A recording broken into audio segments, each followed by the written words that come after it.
aunque parezca mentira, con más de medio siglo que llevo predicando, siempre impone presentarse ante el pueblo de Dios con la esperanza de escuchar algo que sea de edificación y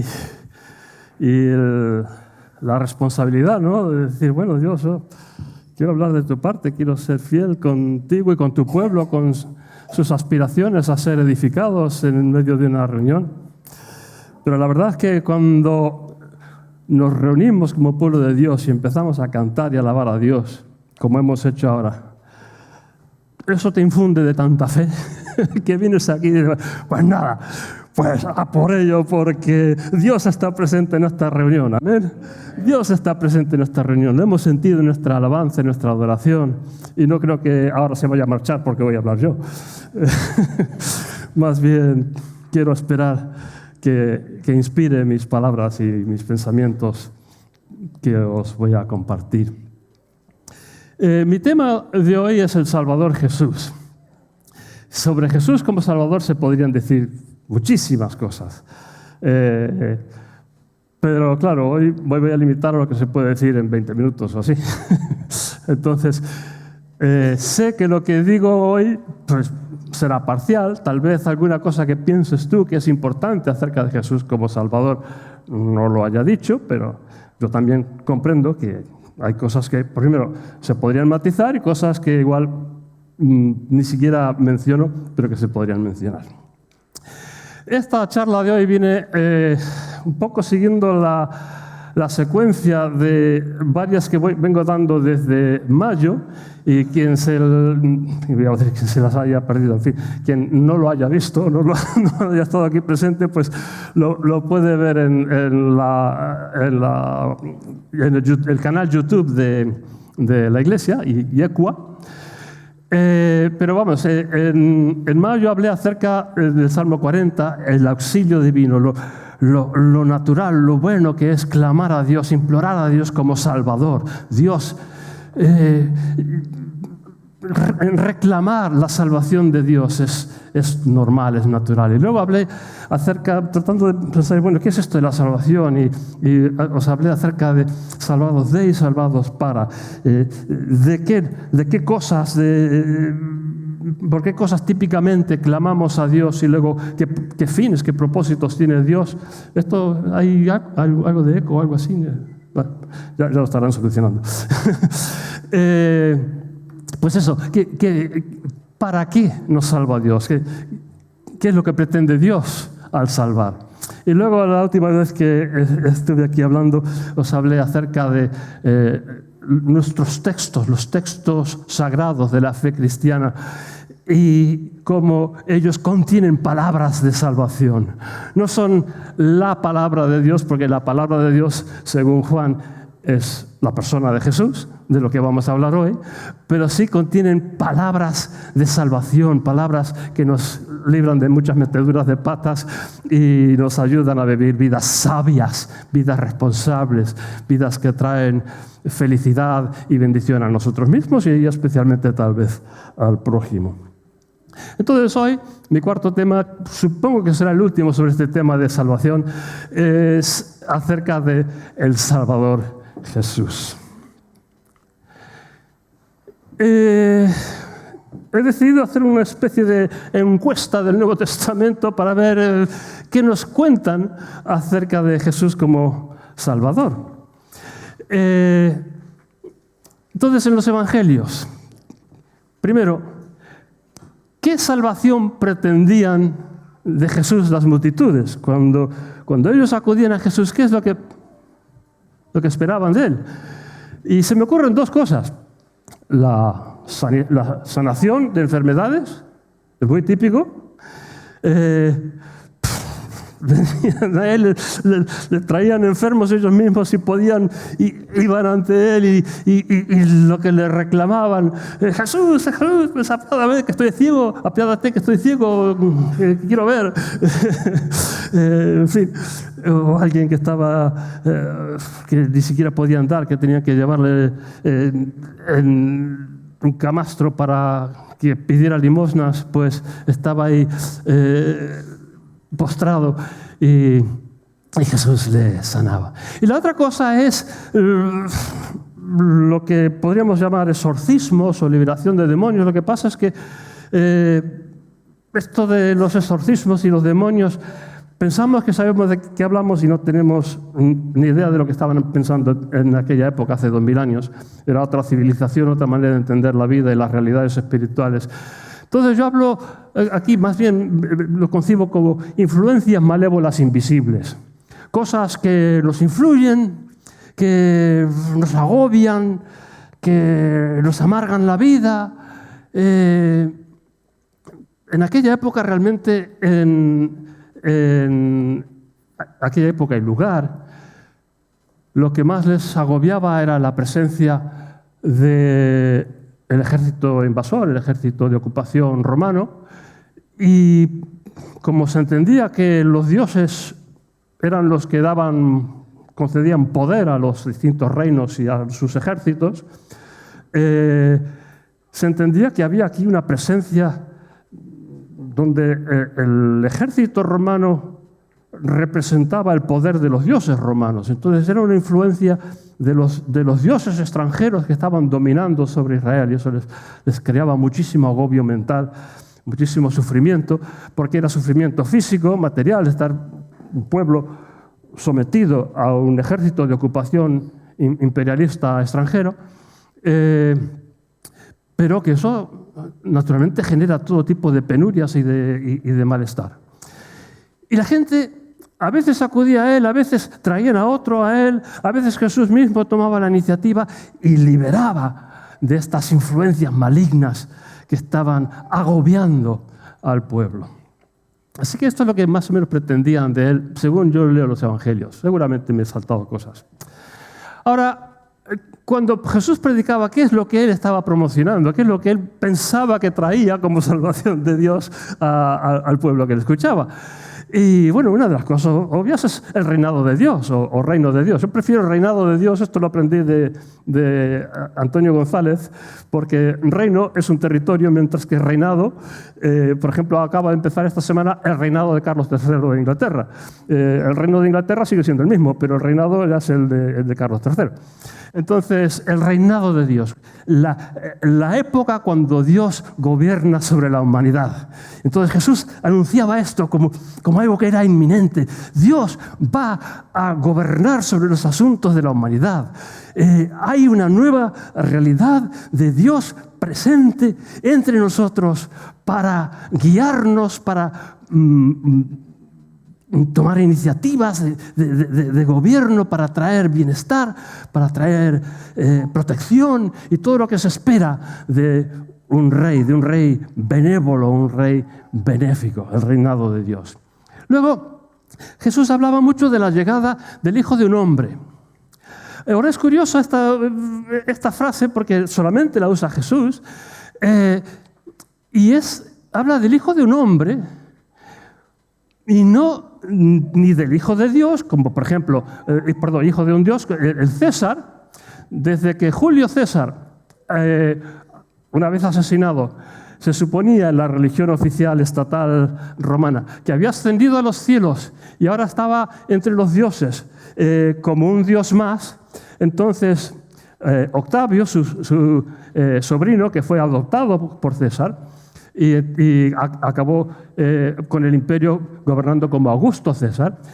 Uno de sus títulos, y a partir de él todos los césares posteriores, tenían entre sus títulos el de ser hijo de un dios. ¿Por qué? Porque era hijo adoptivo de Julio César. Y Julio César era un dios. Entonces, no, Jesús no es hijo de un dios como el César. No hace alardes de gloria y de fanfarronería de que yo soy aquí hijo de un dios. No, era el hijo de un hombre. El hijo de un hombre. Tampoco era hijo de Dios, del Dios de Israel.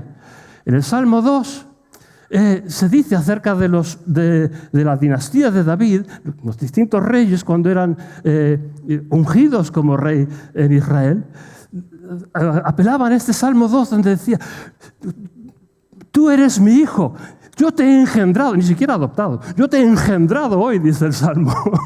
Como que Dios ha hecho suya la estirpe de David. Y no, tampoco esto. Tampoco es pretensiones de ser hijo de Dios.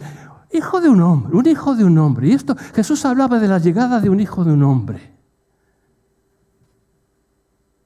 Lo contrario a las aspiraciones de realeza, de nobleza, de majestad, de grandeza. A ver, ¿cómo se llama? Alabadme, las masas, venga, a ver, aplausos, glorias, loas, que yo soy hijo de Dios. No, hijo de un hombre.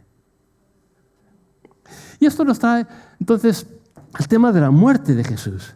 Es una muerte común, una muerte corriente, de hecho, una muerte peor que común, la muerte de un esclavo o de un revolucionario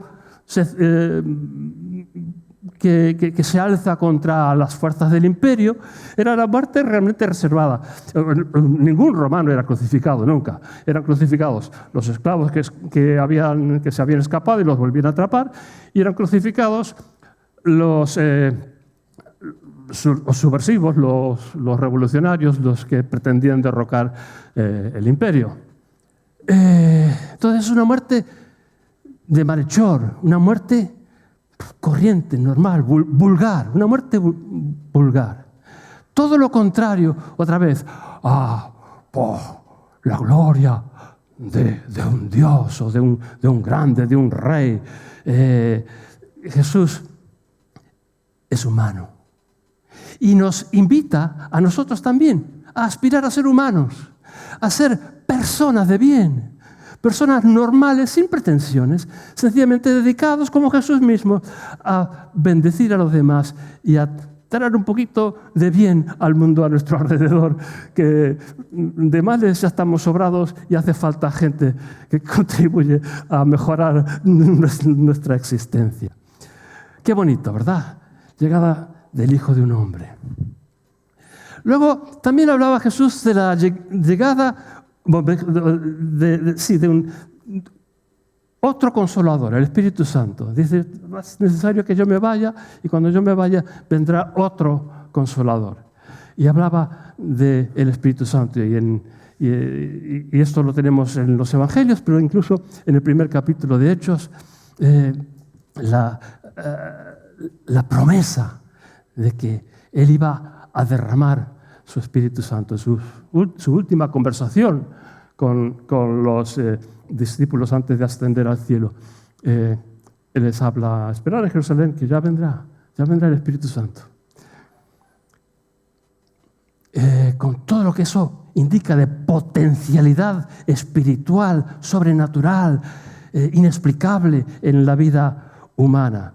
Una nueva dimensión en la que estamos en honda comunión con Dios, y eso abre la potencialidad humana a su máxima expresión, como se había expresado también en Jesús, hijo de un hombre, pero tan lleno del Espíritu de Dios que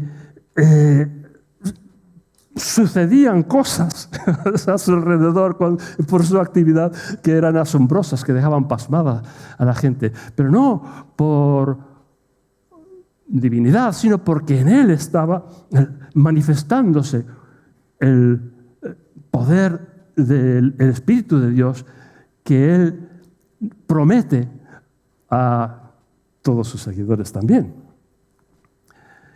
Luego también cuando Jesús habla no tanto que habla de salvación, ¿sí? pero habla mucho acerca de el amor al prójimo, el perdón, la generosidad, habla muchísimo acerca de la generosidad, de dar. Y no está relacionado con la palabra salvación, pero se entiende, ya que Jesús le daba tanta importancia a estos temas de los que él hablaba, se entiende que las personas que son salvadas en Jesús, por Dios, por medio de Jesús, son personas que van a expresar estas virtudes de generosidad, de perdón, de amor al prójimo, incluso al enemigo. Pues esto es más o menos lo que venía a expresar Jesús, lo que él entendía que era ser salvos. Ahora, en el libro de los Hechos, la salvación, ya Jesús ha ascendido al cielo, que ha enviado su Espíritu Santo y tal, se sigue experimentando con un alto índice de sanaciones y exorcismos. Ese mismo poder que había estado actuando en Jesús lo vemos en el libro de los Hechos, naturalmente. Bueno, no sé si naturalmente, es que lo vemos. Y luego en el libro de los Hechos, cuando se menciona la cruz, es como un crimen del que hay que arrepentirse. Vosotros le habéis crucificado y por tanto debéis arrepentiros. La cruz es algo que sucedió por culpa de sus oyentes, tanto de Pedro, por ejemplo, en el capítulo 2 de Hechos, como en algún otro pasaje. De esto se hablaba especialmente en Jerusalén, donde había sido crucificado Jesús. Era un crimen del que había que arrepentirse. Y la resurrección era el sello de la aprobación divina sobre Jesús. Vosotros le habéis rechazado, mal asunto, debéis arrepentiros porque estaba muy mal haberle rechazado. Pero Dios le ha levantado, Dios ha tomado, le ha reivindicado, le ha puesto su sello de aprobación, devolviéndole a la vida. ¡Qué maravilla! Entonces, el énfasis en la resurrección es frente al rechazo de la humanidad. Dios no rechaza. Esto es precisamente lo que supone agradar a Dios y por tanto es imposible que quede muerto, tiene que volver a vivir. ¡Qué maravilla! ¡Qué maravilla! Dios no se da por vencido por nuestro rechazo, sino que vuelve a tomar la iniciativa para traer vida donde nosotros hemos puesto muerte. Esto es más o menos cómo se habla de la cruz y la resurrección en el libro de los Hechos. Luego también en los Hechos Jesús envía el Espíritu Santo y el Espíritu Santo es una evidencia de una nueva era de actividad divina en medio de la humanidad. Empezó con Jesús, pero continúa ahora con los discípulos de Jesús, sobre los cuales Jesús resucitado derrama el mismo espíritu que le inspiraba a él, que se movía en él, el Espíritu de Cristo. Toda esa potencialidad espiritual, el poder de Dios, ahora se manifiesta en sus seguidores. ¡Qué maravilla! Dios, o mejor dicho, se cumple la promesa del Espíritu Santo que Jesús había hecho antes de su crucifixión. Tenemos también en el libro de los Hechos solidaridad y generosidad con los necesitados, hasta tal punto que la gente vendía sus propiedades inmuebles y traían lo que les habían pagado, lo entregaban a los apóstoles para que lo repartieran entre los más necesitados de la comunidad o de Jerusalén. Y bueno, esto no para ahí. Luego vemos en las cartas de Pablo que también Pablo se ocupaba ahí donde iba a promocionar también ofrendas y solidaridad. Cuando en una ciudad estaban, por ejemplo Jerusalén, estaban padeciendo necesidad, pues levantaba ofrendas para llevar dinero a ayudar a los hermanos ahí, ¿no? Esa generosidad, ese reconocimiento que la necesidad de los necesitados es algo a lo que yo debo contribuir para paliar. Qué bonito. Y luego también otra cosa que vemos en el libro de los Hechos, también consecuencias de la salvación. Estamos tratando de analizar qué es lo que significa salvación en los diferentes textos del Nuevo Testamento. El privilegio judío, la elección de una única raza como los elegidos de Dios, ahora se extiende a toda la humanidad. Dios no deselige a los judíos, siguen siendo su pueblo elegido. Lo que pasa es que ese pueblo ahora esa elección ahora se amplía, estamos incluidos nosotros también. Dios no deja de tener a los judíos como su pueblo elegido, sencillamente amplía el círculo de sus elegidos y nos incluye. Y esto también está en el libro de los Hechos. Y de hecho, con esta idea de que ahora voy a ir a los gentiles en Roma, hablando Pablo, y dice, bueno, vosotros me habéis cerrado la puerta, pero ahora voy a dirigirme a los gentiles. Con esa idea acaba el libro de los Hechos. Muy bien. Ahora vamos a hablar del apóstol Pablo. No voy a hablar de todos los apóstoles, podría extenderme hablando de Pedro, Santiago, Juan, pero voy a hablar solamente de Pablo en esta ocasión. ¿Cómo funciona la idea del Salvador Jesús en Pablo? Aquí, por fin, os voy a leer algunos textos en mi traducción. Podéis abrir vuestras propias Biblias si queréis. Para empezar, en Hechos 20, versículos 25 a 27 y versículo 35. Está en Hechos, pero son palabras de Pablo. Dice, esta es cuando se está despidiendo de la gente, los ancianos en Éfeso. Ha estado varios años circulando por toda la parte oriental del Imperio Romano, y está en Éfeso, que hoy día está en Turquía, y ya se está despidiendo de ellos, dice, para nunca más volver a verles. Entonces dice, ahora bien, sé que jamás me volveréis a ver, todos vosotros entre quienes se han dado predicando el reinado. Por consiguiente, os declaro solemnemente el día de hoy que estoy libre de culpa de sangre en cuanto a vosotros, por cuanto no me he inhibido de anunciaros la totalidad del propósito de vuestro Dios.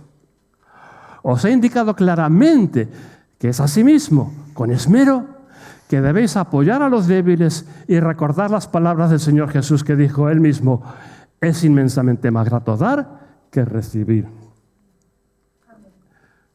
Curioso resumen del evangelio de salvación que predicaba Pablo.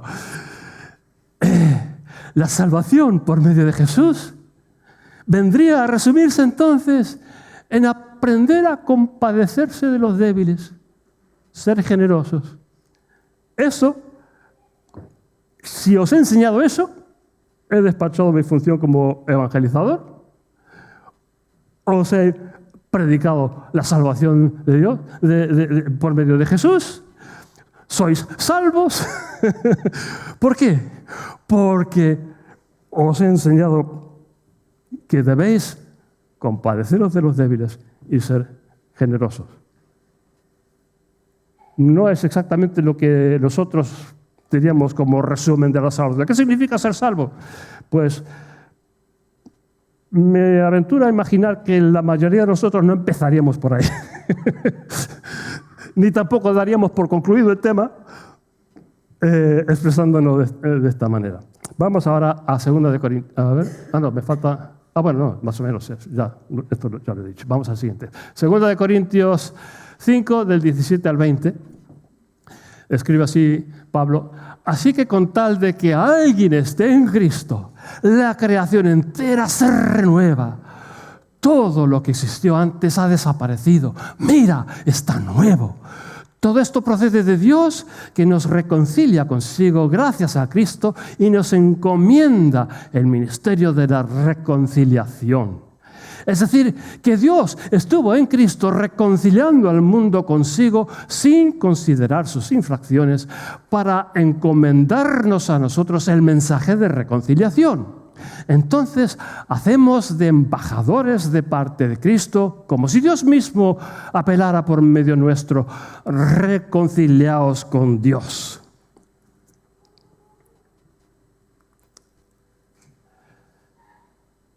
En este texto que acabamos de leer, la salvación gracias a Cristo consistiría en que la humanidad se reconcilia con Dios. Esto igual se acerca más que lo de generosidad y compasión, se acerca más a lo que entenderíamos por salvación: reconciliarse con Dios. Ahora es curiosa esta manera de expresarse. No sé si habéis observado en este texto, y está, aunque yo he leído mi propia traducción, lo podéis leer en vuestras Biblias y está la misma idea en cualquier traducción. Dios no es el que está enemistado. No es Dios el que tiene que reconciliarse con nosotros. ¿Eh? De hecho, dice que no nos tiene en cuenta nuestras infracciones o nuestros pecados, según la traducción. Somos nosotros los que tenemos que reconciliarnos con Él. Cuando hablamos de la muerte de Cristo, de la salvación, de lo que ha hecho Cristo para hacernos salvos, no es nunca que Dios tenga que cambiar de actitud. Dios está en plan juez, esta gente son todos pecadores, son todos malvados. Anda, mira, Cristo ha entregado su vida, pues vale, les perdono. No, Dios no tiene que cambiar de actitud. La actitud de Dios siempre es la misma. Él no es el enemigo. Nosotros hemos creído que era el enemigo y por eso somos nosotros los que tenemos que reconciliarnos con Él. Porque nosotros pensamos que tenemos motivos para desconfiar de Dios, hombre, lo cierto es que la vida a veces trae palos muy, muy gordos, a veces hay mucho sufrimiento,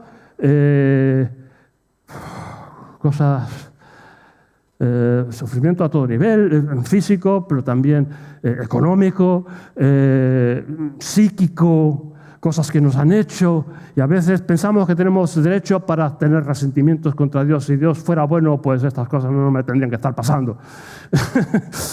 Pero no, Dios siempre nos ha mirado con benevolencia, con amor, con compasión, con perdón. Él es generoso, Él es salvador, Él es bueno, es benéfico. Somos nosotros los que le vemos mal y necesitamos cambiar de actitud. La actitud de Dios no cambia por la cruz, es la actitud nuestra la que cambia por la cruz.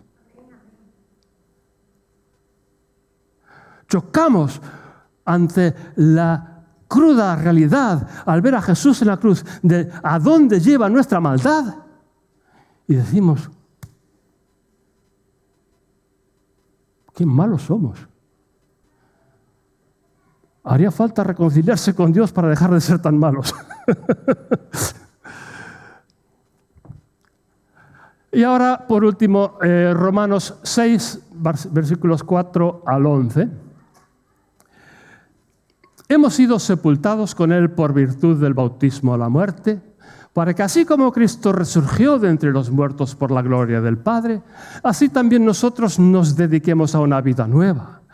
Así que si nos identificamos con una muerte como la suya, también volveremos a levantarnos sabiendo esto, que nuestra humanidad antigua fue crucificada para destrucción del cuerpo de pecado y así dejar la esclavitud al pecado. Porque quien ha muerto ya no es culpable.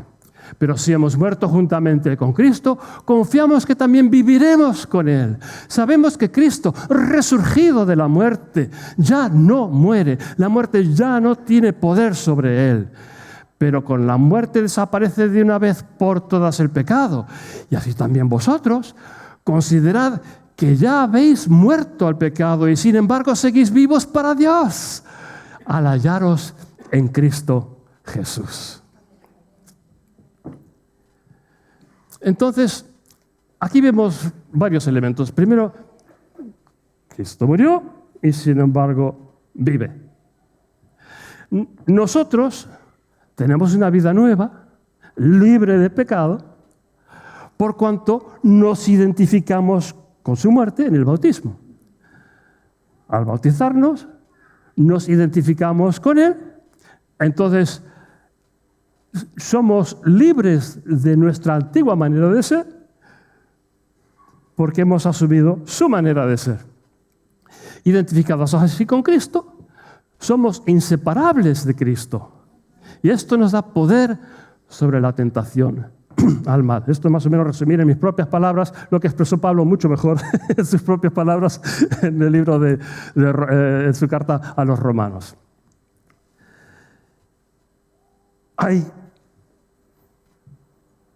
digamos, al morir, como ya hemos dicho, Jesús asume plenamente el ser un hijo de un hombre, el ser una persona corriente, una persona normal, por tanto, mortal, por tanto, una persona a quienes los poderes de este mundo pueden matar, perseguir, hacer daño. Podría, y de hecho luchó con esta tentación, podría haber invocado legiones de ángeles del cielo para arrasar con el ejército romano e imponerse él como dictador de la humanidad. Dictador benéfico, naturalmente. Aunque habría que ver si existe tal cosa como dictador benéfico y a ver qué habría sido de Cristo una vez que se erigía como dictador. El caso es que resistió esa tentación y asumió plenamente su destino, que es el nuestro, el destino de nuestra mortalidad. Y nosotros nos identificamos con Él, así como Él se identificó con nosotros. Pero eso quiere decir que el poder que opera en Él también opera en nosotros. En nuestra identidad con Él somos inseparables de Él. Él mora en nosotros así como nosotros moramos en Él. Somos una misma realidad. El poder de Cristo, el poder del Espíritu Santo se mueve por cada uno de tus miembros, por cada uno de tus órganos. Te infunde su propia capacidad de resistir la tentación, de resistir el mal, de hacer el bien, donde el cuerpo te pide la venganza o el mal o la tacañería o lo que sea.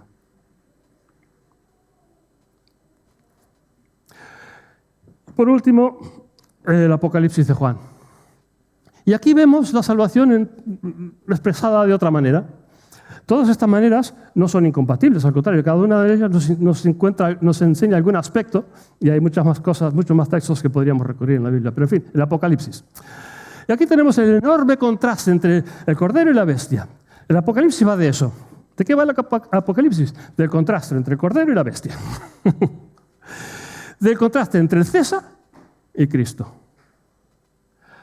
La forma como Jesús ejerce majestad es infinitamente superior a cómo el César ejerce majestad.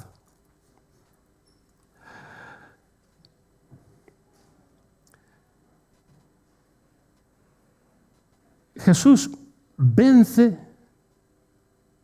el mal entregando su vida en lugar de matando seres humanos presuntamente enemigos, gente que no tiene perdón y por lo tanto hay que desenvainar la espada y deshacerse de ellos.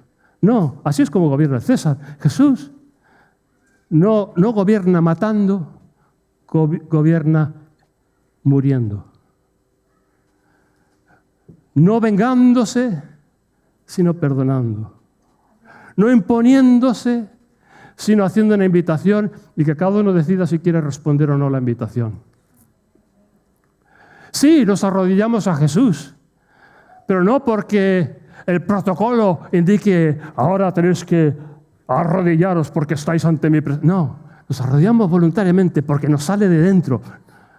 Y de hecho, ¿cuántas veces hemos caído de rodillas casi sin darnos cuenta por el poder, la presencia del Espíritu Santo y acabamos postrados ante Él? Pero voluntariamente, no porque el protocolo lo exija. Sí, el Cordero y el Cristo y el Cordero son el contraste, perdón, el Cordero y el César son el contraste absoluto el uno y el otro. Entonces, la cruz no es una tragedia terrible que sea necesario rememorar con morbo enfermizo. No hace falta que al entrar a nuestros lugares de culto nos encontremos con una cosa asquerosa ahí, un tío muriéndose o muerto, agonizando. Yo creo que aquí en Europa nos hemos acostumbrado tanto a lo que vemos que ya no lo vemos. Si entráramos a iglesias con crucifijos, con los ojos de un chino o de un árabe o de cualquier otra persona que no ve sin ver, diremos, ¿pero qué es esto? Vaya culto a la muerte, vaya culto al morbo, ¿pero qué es esto? ¿Qué cosa más asquerosa? ¿Esto es lo que adoran los cristianos? No. La muerte y la sangre de Cristo en el Apocalipsis son un dato histórico que lo que hace es enseñarnos cómo es que nos gobierna Dios. Dios nos gobierna entregándose, muriendo que no matando. Es la gran victoria de Cristo. Por eso, en todo caso, en las iglesias evangélicas, una especie de cruz simbolizada, que tampoco es una cruz, esto es una especie de medio amago de querer ser cruz, pero que está vacía, no hay ningún muerto colgando ahí. En fin, porque su entrega es su victoria. Y es así como Él gobierna. Él gobierna no imponiendo, sino esperando que nosotros respondamos a su amor. Y de hecho, si consideras tu vida, ¿cuántas veces sientes que Dios te ha obligado y que no ha sido posible resistir? ¿Y cuántas veces es más bien que resistiendo yo que sé cuánto, al final te convences a ti mismo, sí, tengo que hacer esto? Y al final es el Espíritu Santo el que te ha convencido, pero te ha convencido, no te ha obligado. ¿Cuántas veces hacemos cosas que sabemos que están bien porque Dios nos las manda, pero hemos sabido en todo momento que podíamos no haberlo hecho? Y que de hecho, si no lo hubiéramos hecho, tampoco pasaba nada. Porque Jesús gobierna apelando a nosotros, esperando que nosotros respondamos. Su poder y su autoridad sobre nosotros es el poder de nuestra respuesta voluntaria al maravilloso plan de Dios que Él nos ofrece, que nos seduce, que nos inspira. Queremos ser así, queremos vivir de esta manera, porque nos inspira, no por obligación. Y de hecho, lo triste es que en muchas iglesias, y tal vez tú en esta también lo has experimentado, hay gente que vive la vida cristiana por obligación, sin darse cuenta que no es por obligación. Y Dios no tiene ningún interés en tu obediencia por obligación. Dios lo que tiene interés es que tú veas, entiendas que esto es bueno, esta es la luz, esta es la vida, esto es amor, esto es gracia, es felicidad. Y voluntariamente diga, esto es lo que yo quiero para mi vida, yo quiero santidad, porque la santidad es lo más bonito que hay.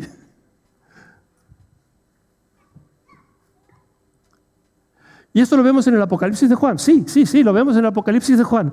El gran contraste entre la obligación por la espada, por la fuerza, por la violencia, los episodios macabros del Apocalipsis, que son todos en torno a la figura de la bestia,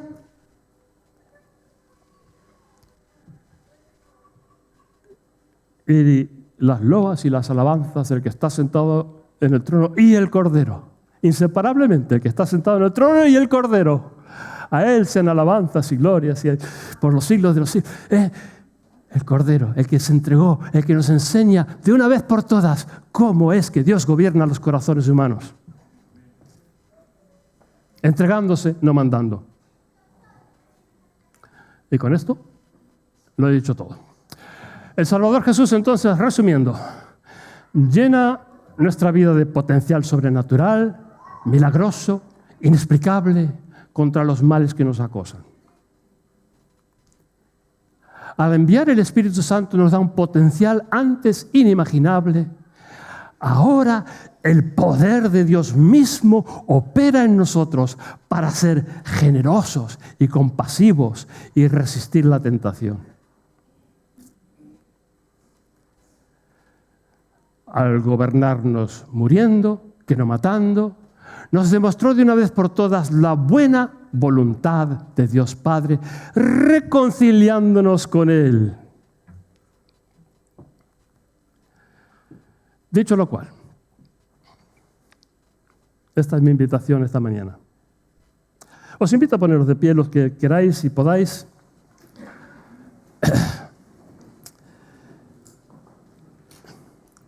Y meditemos delante de Dios. Si hay aspectos de esto, algunos de estos 3 aspectos que ves, hoy me hace falta potenciarlo, actualizarlo, renovarlo.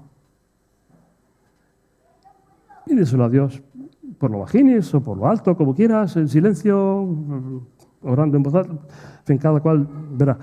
Pero yo, Señor, siento que necesito más potencia, más fuerza, más realidad en algunos de estos elementos, ya sea no estoy viviendo el poder sobrenatural, milagroso de Dios en mi vida.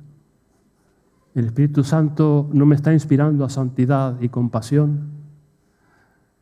Ni lo uno, ni lo otro, ni la santidad, ni la compasión. Necesito más del Espíritu Santo que me haga más capaz para estas virtudes. O si ves que te has apartado un poquito de Dios, que te falta reconciliación, Dios no se ha apartado de ti, pero tú bien te puedes haber apartado de Él. En fin, medita. Os dejo unos instantes aquí en silencio y después voy a acabar yo con una oración.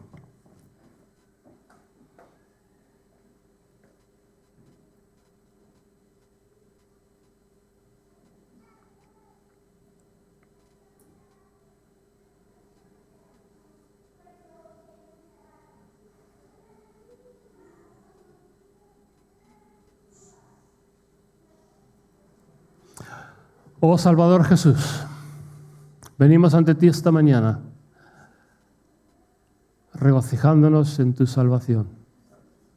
Tantas dimensiones de tu poder entre la humanidad, pero todas ellas con ternura y con bondad y generosidad, renunciando en todo momento a la violencia, para no imponerte sobre nosotros contra nuestra voluntad, sino esperando tranquilamente, con paciencia, a que nuestra voluntad quiera reconciliarse contigo, quiera vivir en tu poder, quiera vivir en tu santidad. Un día más, Señor, nos presentamos ante ti, pueblo tuyo. Por consiguiente, según tu palabra, cuerpo tuyo en medio de esta tierra, para manifestar en esta ciudad de Burgos lo que son las virtudes de Cristo. Nos presentamos hoy ante ti confesando que no siempre cumplimos con ese cometido, no siempre nos conducimos como cuerpo de Cristo manifestando en Burgos tus virtudes. Así que has oído el pensamiento de cada una de estas personas esta mañana.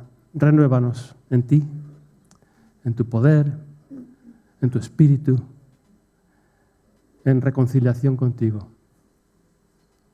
Te levantamos cada uno de nuestros tiernos corazones, palpitando porque tú así lo has querido, mientras tú lo quieras. Aquí estamos. Renuévanos, Señor Jesús. Amén.